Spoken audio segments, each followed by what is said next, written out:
আমি মিজান শরীফ পিয়াদা। আমার বাড়ি ডায়মন্ড হারবার 1 নম্বর ব্লকের বাসুলডাঙ্গা অঞ্চলে মরিবেড়িয়া গ্রামে বাড়ি। আমি আইএসএফ করি।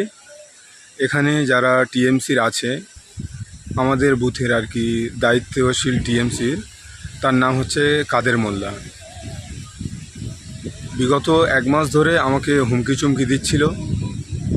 আজ ঠিক ভোটের 3 দিন আগে আমাকে কিছু দুষ্কৃতী বাহিনী নিয়ে এসে ছুরি দাবালি এগুলো বের করে বলছে একে জবাই করে ফেলবো, একে মেরে ফেলবো।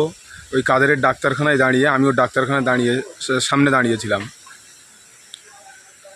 ওনার সাথে যারা ছিল আর কি, তাদের নাম, একজনের নাম নুরুদ্দিন আর একজনের নাম লালটু। আমার প্রাণের আশঙ্কা আছে। ওরা চায় আমি এখান থেকে চলে যাই, যেন ভোটটা না করাতে, আমাদের আইএসএফের হয়ে ভোটটা না যেন কেউ করায়। ওরা ভোটটা একদম ছাপ্পা করতে চায়, এই বুথে বিরোধী রাখতে চায় না।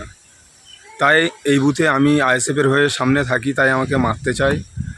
আমি যদি মরে যাই কোনো অ্যাক্সিডেন্টে, এর জন্য দায়ী থাকবে কাদের মোল্লা ও কাদের মোল্লার ছেলে আলিম মোল্লা।